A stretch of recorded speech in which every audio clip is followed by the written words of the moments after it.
Hello साथीहरू नमस्ते। आज चाहिँ म मामा घरबाट आएको तामा पकाउँदैछु हैन। यो चाहिँ तामा चाहिँ मैले बल्ल पहिलोचोटि पकाएँ हैन। खाना चाहिँ मिठो लाग्ने तर आफूलाई पकाउनु ज्याउ लाग्ने। सुरुमा ग्यास बालेर कराही बसालेर थोरै तेल राख्ने। तेल हल्का तातिसकेपछि थोरै मेथी पड्काउने हैन। थोरै मेथी थोरै पड्काल हल्का ब्ल्याक हुन थालिसकेपछि थोरै जिरा पड्काउने।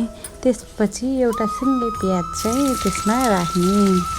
थोरै प्याज हल्का बुन्ने, हल्का गोल्डन हुन जाने। हल्का प्याजलाई अब बुन्ने, एकैछिन बुन्ने तब हल्का ब्राउन हुन जाने प्याजलाई बुन्नु पर्यो। यता साइडमा चाहिँ बसालेको तामा पानीमा उमालेर राख्नलाई बसालेको थोरै नुन हालेर तामा बसालेकोलाई हेर्दै गर्ने। ठुलो ग्यास गराएर हल्का एकचोटि एकैछिन 1 मिनट जति उबाल लाउन दिने हैन।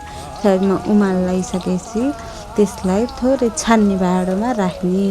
एकैछिन त्यो पानी तरिसकेपछि सेलाइसकेपछि एकैछिनपछि त्यसलाई निचोरेर साइडमा राख्ने। यता चाहिँ अब हल्का गोल्डन ब्राउन भइसकेपछि प्याजमा थोरै बेसार राख्ने। बेसार राखिसकेपछि अझै थोरै बेरसम्म बुन्ने। एकैछिनसम्म बुनिसकेपछि यो प्याजको राम्रो मिठो कलर आउँछ। त्यसपछि दुईवटा सिङ्गो काटेको हरियो र रातो खुर्सानी चाहिँ मैले काटेर राखेँ हैन।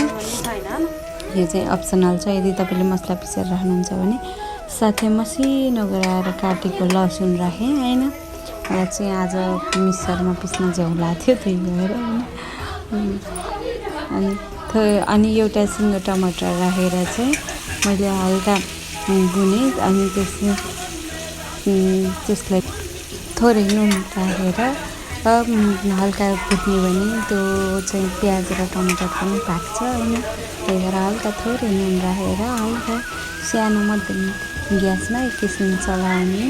अनि एकैछिन बनिसकेपछि मैले चाहिँ थोरै जिरा पाउडर राखेँ। यो चाहिँ अप्सनल छ, हजुरहरूलाई सिम्पल बनाउनु लागि जिरा पाउडर नराख्दा नि हुन्छ। कि तपाईँले मसला पिस्नुभयो भने त्यो मसलामै हुने भएछ मसला राख्नु होला हैन।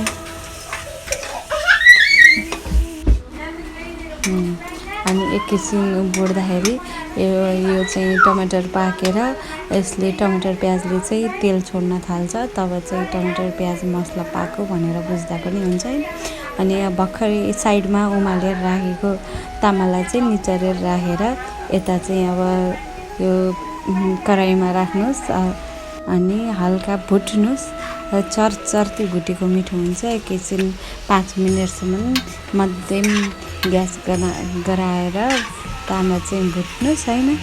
अनि एकदम मैले बनाएको तामा यो पहिलोचोटि बनाएको एकदम मिठो भएको थियो हैन। तपाईँहरूलाई पनि सिम्पल छ तामा बनाउन। सुरुमा पकाउनु चाहिँ मैले जान्दैन, खाना मात्र जाने हो भनेको थियो। पछिबाट बनाइसकेपछि सजिलो रहेछ। तपाईँहरूले पनि एकचोटि ट्राई गर्नु होला हैन। एकैछिन 5 मिनटसम्म मध्यम ग्यास गराएर भुट्नुहोस्। त्यसमा चाहिँ मैले थोरै धनियाँ पाउडर राखेँ हैन। थोरै धनियाँ पाउडर अनि त्यसपछि अरू आज मसला पिसेको थिएन त्यही भएर गोल्डी रहेको चाहिँ गोल्डी चाहिँ राखेँ। अनि एकैछिनसम्म त्यो राखेर पनि हल्का चर्ती गराएँ हैन। त्यसपछि ग्यास गराएँ। अनि अब पाकिसक्यो, अब भुटिसक्यो चर्ती भन्ने बेला भयो हैन। त्यही भएर हल्का राम्ररी जताततै बहकी नै भनेर यसो नुन चाहिँ हामीले पहिल्यै उमाल्दाखेरि जो राखेको थियौँ। अनि थोरै टमाटर पकाउनलाई राखेको थियौँ। त्यही भएर मेरोमा चाहिँ नुन थप्न परेन। तपाईँहरूलाई पनि यदि नुन चाहिँ आफू अनुसार चाखेन स्वाद अनुसार चाहिँ थप्नलाई यति राख्नु पर्नुभयो। तर मलाई चाहिँ देख्दै खाउँला त्यही भएर छिटो दाल जानेर छिटो भात सिटी लाएर मैले चाहिँ खाएर नि सकिसकेँ। एकदम मिठो भएको थियो। मामा घरदेखि आएको तामा एकदम मिठो है। मामा भिडियो हेरेर थाहा पाउनलाई एकदम मिठो भयो।